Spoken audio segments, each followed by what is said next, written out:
Okay, good morning, and welcome to the first panel discussion of day 2 of the Our World Now conference. This session, in case you aren't aware, is going to be a conversation about the challenges of going virtual quickly during the pandemic and how the problems that are associated with virtual interaction have been either solved or mitigated, and how organizations have survived and even thrived as a result. So before we get into the questions and get things started, we're really glad that you're joining us, those of you who are attendees, and excited to have our alumni panelists with us here today. We're also thrilled to have power and internet connections and to be able to share with you today, because many of us couldn't have said that last week. So before we jump in, I want to mention a few things about the structure of the session. And first, I need to let you know that the session is being recorded, and also your microphones were muted on entry and will remain muted. So please use the chat window if you have any questions you want to ask. It's in a little chat bubble down in the lower right-hand corner of your screen. And feel free to type in questions anytime during this discussion. And after the panelists answer a few questions that I've prepared, I'll ask them to ask as many of the questions that you've put in the chat as I can before our time is up. So let me go ahead and introduce myself. I'm Carol Jeffries Horner, and I've been a professor of computer information systems and security here at OLU for almost 25 years now. I've served as department chair on and off over the years, and I'm currently, though, the program head for our graduate program, the Master of Science in Cybersecurity. And I'll be serving as your host and moderator for the next 45 minutes or so. I want to welcome first, both of our two very distinguished alumni panelists, but first I'll introduce you to Mr. John Ensminger. He's Executive Vice President and CTO for Broadway Bank here in San Antonio. And I can say that I knew him when, because John was a student in my systems project class when he was working on his BS in CIS in our weekend program. It was one of many USAA employees who were attending the weekend program at that time and working as an IT systems analyst there. And so we're really just proud of him and delighted that he became a member of the OLU Board of Trustees as well last year. And I and all of the university community appreciate his willingness to contribute his time and wisdom back to his alma mater. I also want to mention his wife, Cambry. Can't forget her. She was in that same class of mine with John way back when, and she also graduated with the BS in CIS. And then she came back to earn her Master of Education degree at OLU. So we're really glad to have you here with us here today, John. And speaking of multiple degrees from OLU, it just so happens that our other panelist, Raquel Moncado, is a double graduate and a former student of mine as well. I get to see her a lot more than I get to see John, because she's actually OLU's Director of User Support Services. And Raquel can tell you, Lord knows, I'm a user who needs a lot of support. Raquel actually went off to work after she finished her undergraduate degree at CACI, or CACI International, but then we sort of lured her back to the fold.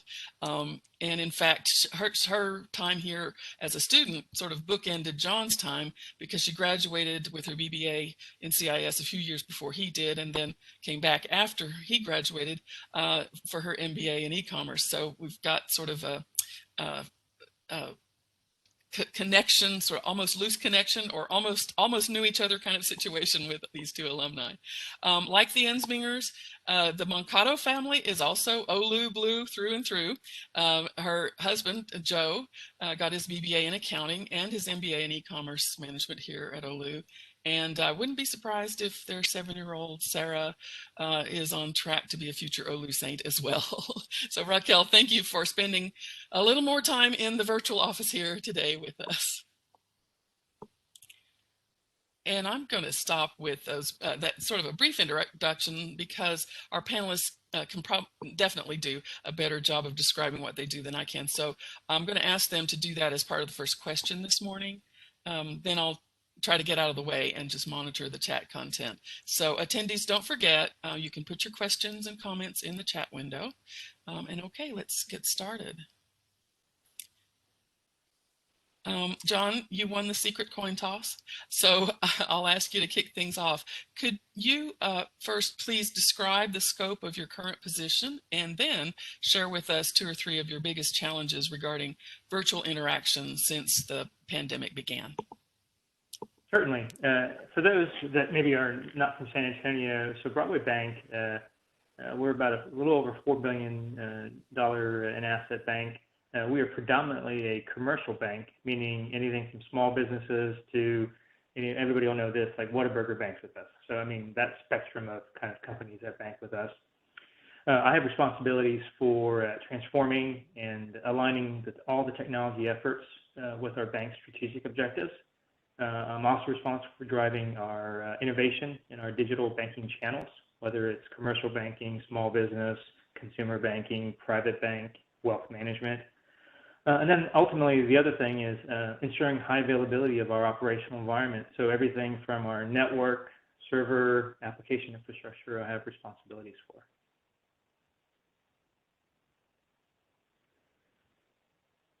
And I guess kind of going to that first question in terms of challenges regarding the virtual interaction, to give you some context, Broadway historically was a very face-to-face in conference room type culture. And to give you some aspects, I remember when I joined Broadway back in 2018, and we had a few people that would dial into a conference room, into a conference meeting, and you could see, because they weren't in the actual physical conference room, they had a hard time following the conference. People would speak over them, and so I would say from a maturity, so we were very reactive, and so, and then in addition to that, out of our 650 employees, we only had about 200 employees that were set up to work remotely. And so obviously when COVID hit, our biggest challenges was, how do I get the rest of the employee base remote? Because for those that don't know, you couldn't just go and buy 300 laptops. Because guess what everybody else was doing? Everybody was buying laptops. And so literally we stood up, for those that aren't familiar, there's a term called DaaS, Desktop as a Service. So we stood up the Azure Desktop as a Service, and we bought a bunch of Chromebooks. And so setting up that DaaS and Chromebooks in 7 days, we issued out to employees. So that was probably our biggest challenge, was just getting everybody off campus to be able to work remotely.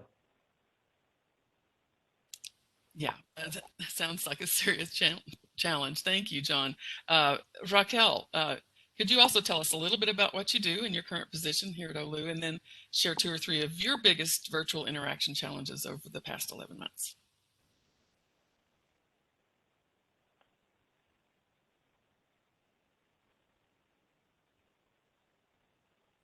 Okay, now I can. I was like, no, I really can't. I can't share anything. So I oversee the the help desk. I oversee the PC technicians. I oversee the whole printer fleet, the whole classroom technology, including upgrades and enhancements to them, all the digital media, the digital signage, pretty much all the front end, the labs, I oversee that. I have a lot of fun doing that.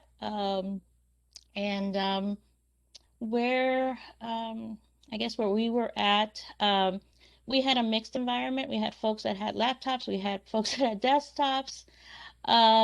And so one of the things that we immediately did, I mean, we try to be very proactive, but then there's some stuff that, you just gotta be reactive, unfortunately. When this happened, of course, we all, like everybody else, thought, oh, it's just gonna be this week or it's gonna be 2 weeks and we'll be back. And then it became a lot different, including the fact that I'm still home, almost a year.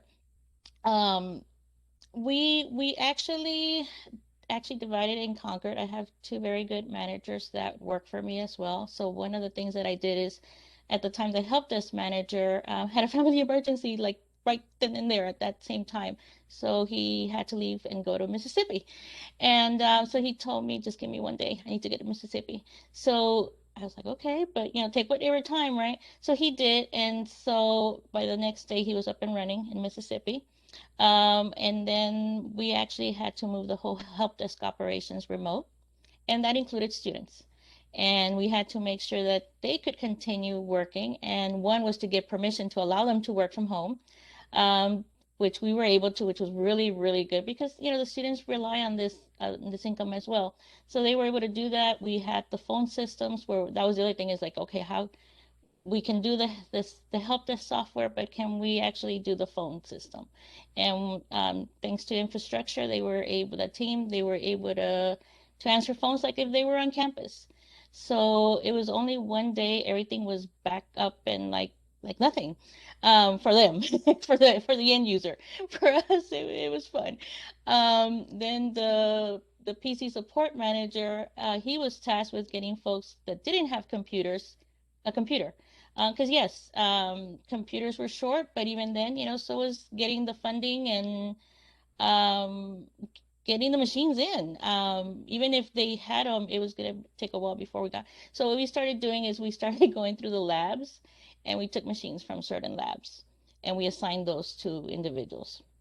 Um, and then at the same time, we had just purchased WebEx, but when we had purchased WebEx, it was for the classes that we were going to be teaching both in San Antonio and Rio Grande and Houston. So we were thinking more classroom based, and that's kind of where we were focused. And then all of a sudden, it's like, okay, we're not going to focus classroom based. We got to focus how are we going to do this? So my job became to go back to being a trainer. So I was doing workshop after workshop after workshop, while at the same time I was also having my 7-year-old start taking classes, and my husband was also home. Um, but my home environment is such that they know I'm on call 24/7. I do what I need to do, and we are very blessed with a little girl that just does what she needs to do. So it was like print out her homework. Here you go, keep going. When you get stuck, just move on to the next sheet, and then we will catch up if, at lunch or afterwards. The hardest part was kind of remembering to take potty breaks myself, because I had so many workshops. I literally scheduled myself like, and then I was like, wait a minute. Oh, that's not right. Another hard part was to actually realized that I wasn't on campus. There were some times that I just like get up and go, and I was like, where am I go? I actually did it maybe one or two times, and I'm like, where am I going? I'm here. There is no campus outside of my office, so that was a little bit of an adjustment. And then realizing also, my other job was to make sure that my staff were okay. Because a lot of times, we're IT, but we're not the computers. We're still people. And just like everybody, all our customers were going through all of this, so were my staff. So I literally had to have meetings and make sure they were okay. I did have two extreme extroverts on my team. They were not okay. Um, for me, it was no big deal. I was still talking to everybody. I was talking to more folks than I normally would talk to. But for them, it was very hard. And I did lose one individual, and the other individual, we had to do a lot of working with him because he didn't he couldn't adjust to now speaking to people on a computer. So that's a little bit of what's been going on at Olu.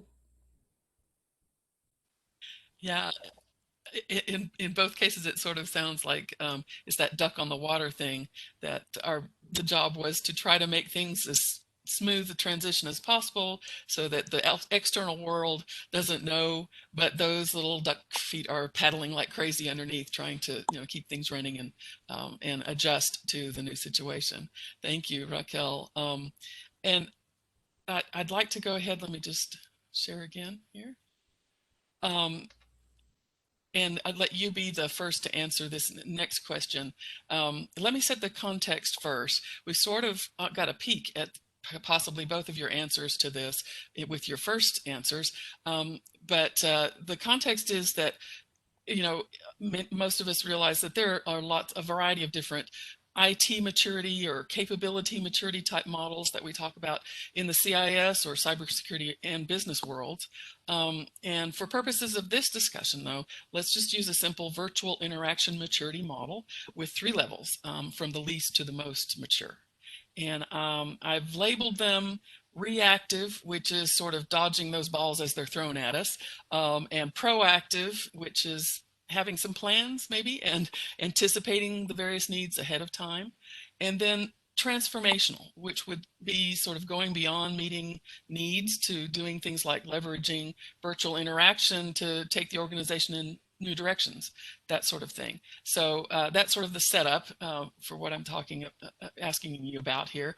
And I recognize that the factors that are involved in this question can be very complex, sort of like one of the essay questions in my classes. But if you could humor me a little bit here, just please tell us first, at what level would you say OLU was a year ago out of those three? And where are we now? And what adjustments or decisions that you made before or since the pandemic started had the most positive impact on your ability to support virtual interaction? Okay. So can I pick all of the above?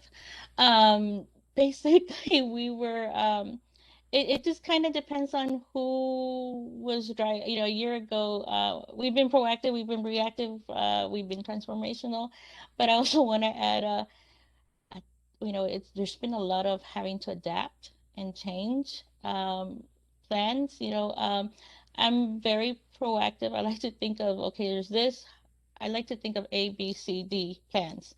Um, that didn't necessarily work in this situation. Because we were very reactive. There was this thing going on, and nobody planned for this. We didn't expect. I mean, you plan for some things, but I've also been through the fire at Olu, and now this, and then Snowbit last week. So those things you don't plan. You just kind of hope that you have all your ducks in a row and you have the technology, and we did, and we got very lucky, honestly. I mean, I mean, I got hired to start helping professors incorporate technology into their courses. So about 15 years ago, we already had video conferencing. We were very strong in that, but somewhere along the line, we kind of started like not as much because we are very like we want to be in everybody's office and we want to jump here, we want to do all this stuff. But I did have a team that I was very lucky. I had one team member in Houston and one team member in La Feria. So for me, it was very like this was no big deal, but not for everybody. The other thing that being proactive, we did have to change and we had to adapt. Like I said, we went from classrooms to now I got to use WebEx remote. And we have to train folks on how to do it. At the same time, I was learning it because we had just like really just bought it the week before.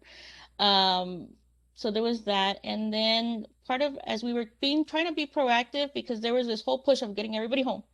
And then all of a sudden, oh, let's bring everybody back and then oh we can't bring and so it was like bring everybody back but everything has to be 6 feet apart so we had to like go to all the classrooms and all the labs and remove computers and we were going to remove them and then it was like oh wait maybe we shouldn't remove them so we actually ended up because then we started thinking about software students weren't going to have a lot of this we provide Office 365 for everybody um, but we don't have Adobe for everybody. We don't have specialized softwares that different departments need. So then we had to think, okay, how are we going to allow the students to have access to that? And we found a program, LabSats. Well, then that meant, well, okay, we need to now dedicate computers where the person is at home and we actually remote into a lab computer that's been assigned as a remote machine. And we get on there and it's exactly like if we were in that lab using that machine, except we're at home. So then my team wanted to kill me at some points, I'm pretty sure, because I was like, don't shoot the messenger, but guess what? Put the machines back. Raquel, we just took them out. I said, I know, sorry. And then there were times where I had to turn around to my boss and I said, no, they're not that light. I mean, yes, it's just a monitor all in one, but after you move them and remove them and they're heavy and it's 100 degrees outside because this is what's going on in the summer. I'm like, is this so? That's where I had to change from trying to be proactive because things were changing so fast that you were trying to be proactive and trying to plan, but at the same time, you might get things ready, and that wasn't what we're going to do anymore. So there's been a lot of adaptability and just kind of going with the flow and just checking in and doing things. So that's my answer for now. Okay, that's an interesting take. I hadn't thought about the fact that sometimes it's actually not necessarily a good idea to be in a higher level when you're in a situation that's changing so quickly. Reactive is about all, about all you can do, and it's the best thing to do. So thank you for that thought. John, could you give us a similar breakdown for your organization? Certainly. When you mentioned, the maturity level, one of the things as you guys go into the workforce, any mid-size or large company will have what they call a business continuity plan. And, obviously Broadway has a business continuity plan, but, we quickly realized, our plan was predicated on the assumption that if something happened at our main campus, that the employees would go to other locations. But as you guys know, with COVID, they couldn't go to the other locations. And so that, I think, really challenged not only having us rethink our BCP plan, but also about, how we tried to apply our BCP in this event. And so obviously, I would say our maturity was reactive. For us also, now I'd say a year fast forward, the technology is in place. But I think one of the things that we're contending with is kind of Raquel hit on a little bit also is, we have a lot of management, and they've never had experience managing a remote workforce. And so I think that's been some of the challenges that we've seen where, they have this assumption that if they're in the office, they're more productive. And I always go back to the group and I said, how are you measuring the productivity of your employees? How are you counting the widgets that they're producing? Because if you're not doing that, whether they're in the office or at home, I would argue that they were probably just as ineffective in the office than they were working from home. So I think changing that culture and mentality has probably been one of our biggest challenges to try to get out of the reactive to proactive mode. And then another thing that Raquel mentioned is keeping your team engaged is very difficult also. And so, one of the things I do with my team is when we have kind of team meetings, we have quick huddles, like 30 minutes in the meeting. In the morning, we do video, and then we also leave time where sometimes I'll leave an hour on my calendar, and anybody can dial in just to kind of do the proverbial water cooler discussions that you normally do when you're in an office, but you've lost some of that continuity of that kind of office cooler talk. And so trying to do things like that to keep employees engaged, I'd say is probably one of the biggest challenges. The good thing, though, is, fortunately, I'm a big believer in driving a technology strategy. And so, I started our strategy back in 2018 when I arrived. And so we did a lot of efforts to modernize our network, our circuits. So it was easy for us to move to the virtual environment. And then there's another thing, and I think Raquel hit on it too, is, not every company you work for, you're not going to get a blank check. And so technology spend is very important. And when you get into the IT space, yes, you get to do all the cool, innovative research and stuff on the tech side. But on the flip side, you become almost an accountant because they're going to ask you, how much does it cost? What's my return on investment? And so, I mentioned the Chromebooks. I would have loved to say, hey, let me go buy 300 laptops, but at $2,000 a pop versus the Chromebooks for $300 a pop. So you think about the synergy in terms of we were able to enable that virtual environment for about $38,000 when in reality it could have ended up costing us $350,000. So.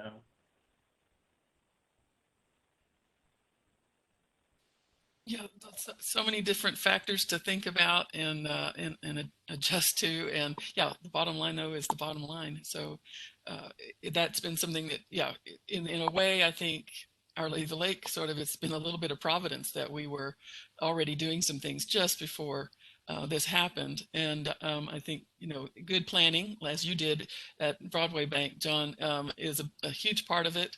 Timing is also, some of it we control, but some of it we can't. So it sounds like y'all have both done a lot to adjust and maybe pick the right location in terms of that maturity model for the right situation. But it's a never-ending challenge. So I'm going to sort of move on a little bit. Thank you, John. And I'm going to stay with you for this next question, John. Let me go ahead and share. And this is kind of Moving on, we've been talking about sort of the before and during in the previous question and during the pandemic, and now we're going to move into sort of more expectations for the future. So my question for you is, how do you see the way your company does business changing for the future? And for instance, will you continue to provide the same level of virtual interaction when it's safe to go back? Because I know you mentioned it was a very face-to-face, in-person kind of culture. But when we go back to more in-person interaction, will you maintain that same level of virtual as well? And will the in-person interaction itself change in some way? Yeah, so obviously COVID has changed both our customers, Broadway's customers, and employees' behaviors. And so I like to look at it from both sides, because I think we've been focusing on the employee side, but also Broadway has a lot of customers, and so on the customer side, we've definitely increased our digital channel, and also during COVID, our drive-through with deposit taking ATMs has dramatically increased, and so we've also been exploring what they call intelligent telling machines. So where if you drive up to the drive-through, instead of just doing the speaker, you could do like a video interaction. But then it begs the other question, which we've also been exploring, is why does somebody have to leave their house and go into one of our lobbies to bank when we have that video capability from the mobile device? And so I think to your point, it will change a lot of our customers' expectations and behaviors, where if they want to interact with their private banker, they should be able to do it on their phone without having to go meet for coffee. Or one of the things that we do at Broadway is, I don't say our tagline, but is we're modern banking, locally sourced, and relationship based. And for us, that's really our secret sauces. We're not like a big Wells Fargo where you just when you call somebody, you're going to get somebody in a call center that you may or may not know. Where Broadway, you get a banker, that banker, and you build a relationship with that banker. And so kind of with that strategy approach, now what we do is we overlay our technology to support that relationship. So I think that will definitely change in terms of going forward. I think it also will accelerate our digital capability. Obviously we've been on the digital journey since 2018, since I joined, but I think with COVID, it's made us have to move faster. And so that's, I think, definitely the pressure that I'm feeling. And then on the employee side, to your point, we've expanded our remote workforce infrastructure, and I think it will change the flexibility of I think a lot of companies call it like a flex schedule. And I think is depending on the roles that we accommodate for employees, I think we're moving to an environment where as long as the employees get their work done, whether they do it from 9 to 5, 10 to 9, it really doesn't matter. And it also drives further discussions that we've been having as a leadership team of, do I have to hire somebody from San Antonio? Can I hire somebody from California? Can I hire somebody from Florida if they can do the work? And I think it's driving some of those discussions also as a leadership team, where historically, we've only hired locally in our region. So I think that'll be an interesting discussion to go forward with. That's right. A lot of things to think about for the future. Raquel, could you give us your perspective on the future for OLU? Obviously it's going to be a lot. I mean, I've been kind of in this boat before. Like I mentioned, we were in video conferencing, but it just kind of started going a little bit down. So a lot of it is going to be dependent on leadership and which way they want to take it. I personally, I can see taking, just like John mentioned, a lot of things that might be like, do they have to? Yes, the interaction should be there. We should be able to go visit people or do a lot of the stuff face to face. But there's some things that honestly, do we want to? Should we have to? Do we have to leave the house? One of the things that prior to the pandemic that I've had for a long time is grocery delivery. It's not because I didn't want to go to the store. It's just I didn't want to have to carry all those waters. I didn't want to have to carry all these things, right? So I get them, or I would, part of the pandemic, I would get them to go do all this, the heavy lifting and all this stuff. And then I would, at the same time, I might actually go shopping for things that I wanted, and fun. And I see some of those things that maybe we should look at doing for our customers as well. Do they have to go to the help desk? We found out that about 95% of the things we can take care of remotely. So why should they have to come in? And part of it is also the customers having to rethink, like, do I have to go there? You know, and it was harder with the, you know, there's this perception that if you're in San Antonio, you get all the services and everybody comes to the help desk and everybody's there. A lot of times people didn't come to the help desk because they knew they could take care of it other ways, right?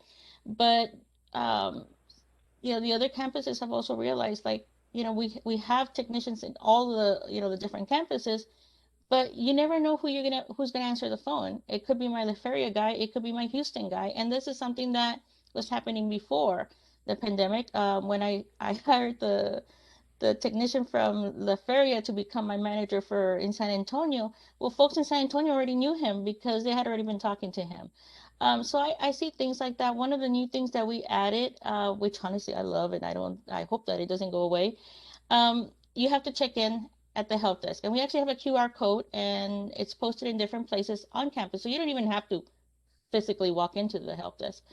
You check in, and then I call it like going like to like one of my favorite pizza restaurants, Grimaldi's, and you check in, and then you can take off, and then they text you when you're to be seated, right? Well, that's kind of the service. So, but the other thing is we added some questions, and we actually can tell what the issue is, and we'll call you, and if you don't even have to come in, well, then it's taken care of, as opposed to you having to be waiting there.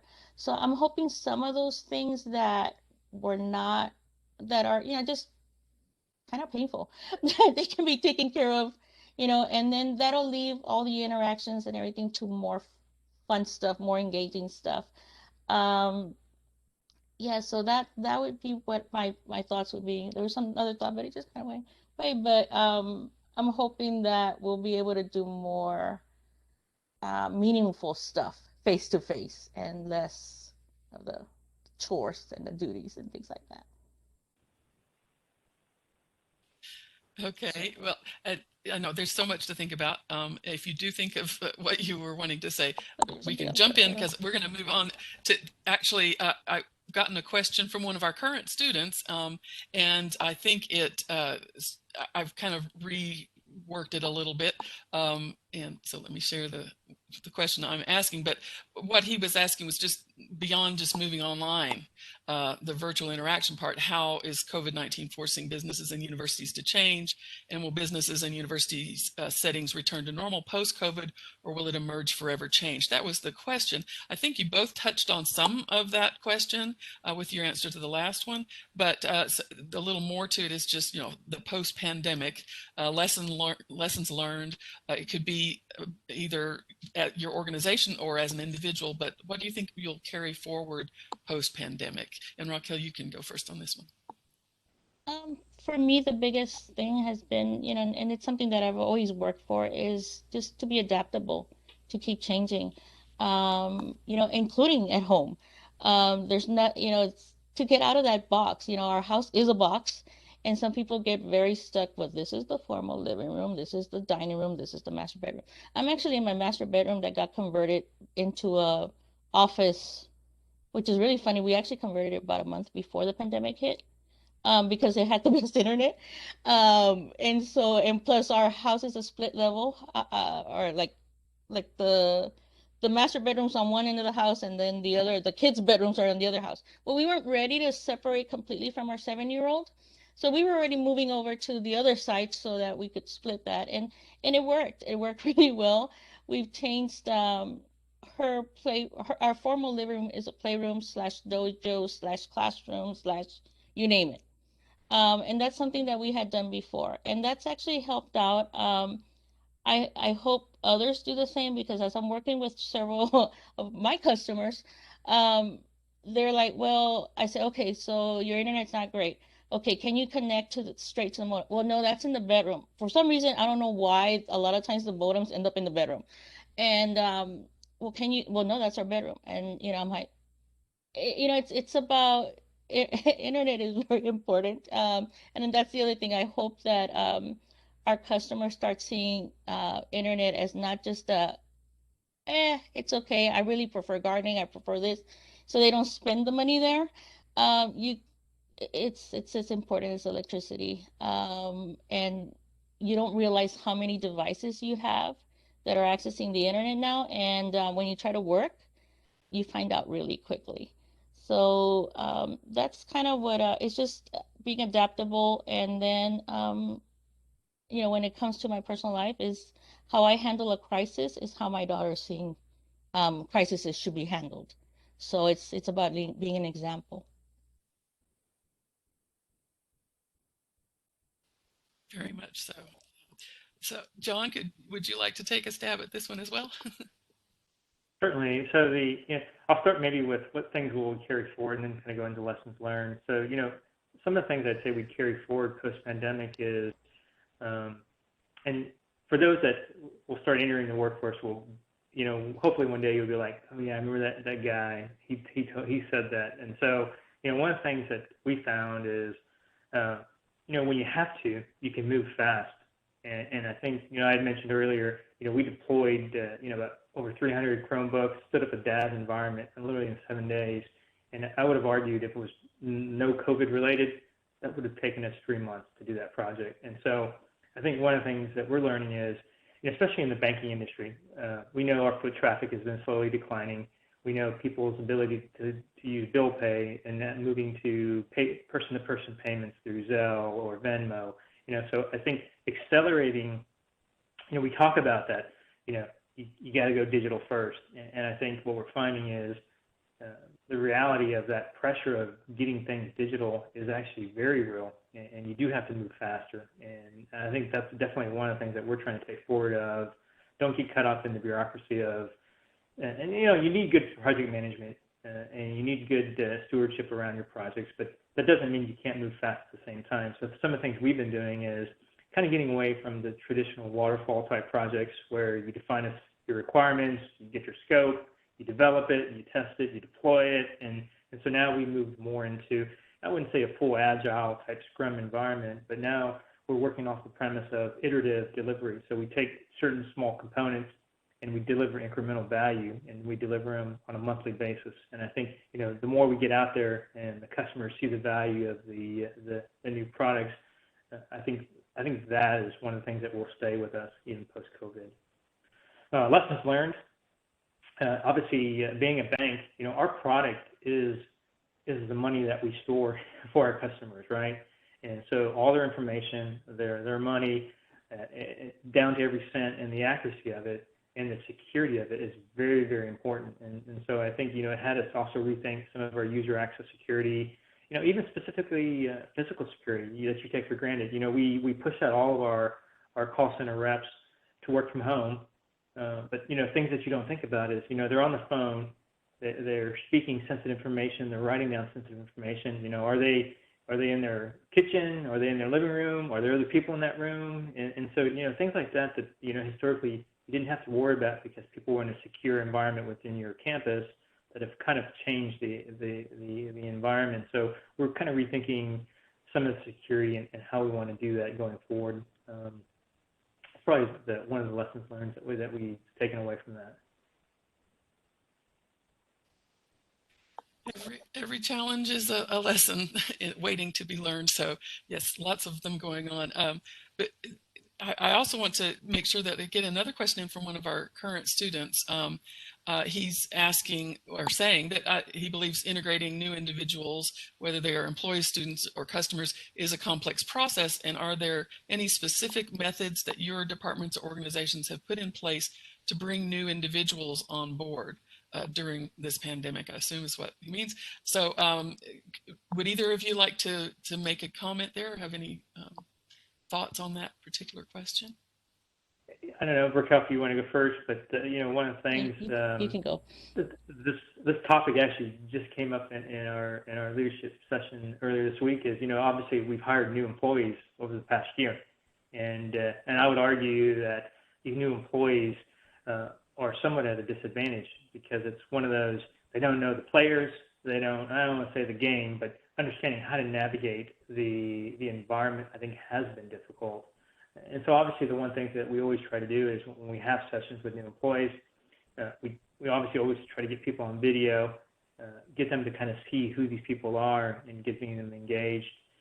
But it is, to that question, I think is one of the larger challenges of a remote workforce environment, getting that resource engaged, and just reality too. And you guys have all read these articles. Is there's also this perception that people that say post COVID that come in the office are more valuable than people that are working remotely. And so we also need to beat that stigma to ensure that we measure the outcomes of those employees versus them physically coming into the office, because there will be a bias for leadership to think that those that come in the office add more value than those that are working remotely. And I think we will continue to struggle with that challenge.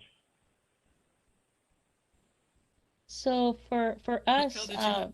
yeah, we're a little bit we were a little bit of an advantage in this case because we were already doing it. Because I already had a person in I've had to hire several times in Houston and the area.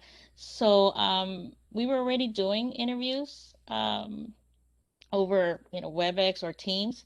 The only difference was that I would literally have them go to the physical location and then we interview them. This time they're interviewing from wherever, right? But we had that and we did have the training for the students, because we have a lot of students. We have at a given time we can have up to 30 students in my department in the different areas, but mainly help desk and media services, right? So we do have a team site, or actually a SharePoint site where we have all the training materials. Everything's on there. We actually go through it with them. So that kind of helped us in this situation that we were kind of ahead of the game there. But again, I go with I make sure that I stay on top. We have at least, so many meetings. Sometimes I let the team kind of say, well, we're really busy right now, maybe not a weekly meeting or not this. But then I check back because sometimes it's not also not a good thing. The other thing I had forgotten about earlier is I do make my team turn on the cameras. I told them right from the get-go, you will dress appropriately. Doesn't mean I want you in suit and tie because we never dress in suit and tie, but I do want you dressed like if you were going to the office, um, because it puts them in a different mindset. And because we are customer support, you never know when you're gonna have to do video. And I did want them to do video. But when I meant about I make them turn on during my meetings, one, we're the same team, whether it's not like you're going to go to the conference room and put a bag over your head or put a thing and I can't see you. So I told them, I said, there's backgrounds, there's different things that you don't have to worry about what's going on. And the reason for that was I also wanted to make sure I was seeing them, because if an employee comes into your office, you can kind of sometimes tell if there's something else going on. You can tell, are they sick? Should they not be in the office? So especially with this, it was very important that I kind of had a gauge on what was going on, because if not, I might have missed the bigger issue that was going on with one of my employees that was an extreme extrovert. And these things are very important because they do affect productivity. And these are the same things that you would have if you were there, but now you have to do it a little bit differently. So I do also make sure that my managers, when they're working with their students, have the same type of meeting, that they're also checking in with their employees, because I don't check in with every single student employee. So I think it's just remembering again the people aspect. Very important and obviously part of our culture as well. We have, I think, 1 minute, 1.5 minutes left before our session is up. Um, so I just want to throw one last question out there. I guess it's multiple questions, but if either of you have any advice that you would give, either sort of at the general consumer level or for other organizations like yours, in terms of maximizing the use of virtual interaction or supporting virtual interaction. Um, Raquel, if you have anything, please feel free to go first, or The John, the if you're only thing, I thinking mean, of because we only something. have so much time, adaptability. That's the biggest Yeah, take. I mean, that's for me. You have to adapt. You have to change. You have to go with the flow, uh, because you just can't stay static, especially for something like this. Any thoughts, John? I think Raquel hit on a couple of those. I mean, you definitely need good bandwidth. I think using your camera has been very effective for us. And then the last piece is, use the technology that you have. What I mean by that is, we've leveraged Teams, Jira, Slack, and so using these collaboration portals to communicate also is just as effective as doing video. And so I think us leveraging some of the Teams environments to communicate and collaborate has been very effective for us.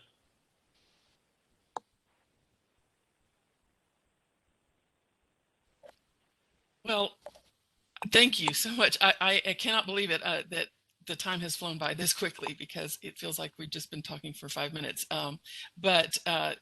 Yeah, I want to thank our panelists for their time, their terrific insights on this subject of virtual interaction and beyond this morning. And thank you everyone who is attending to listen in. I hope you enjoyed this little example of virtual interaction, and that you'll be clicking into the next session from the Department of Leadership Studies. I believe it starts at 10:30. I'm going to go ahead and stop recording.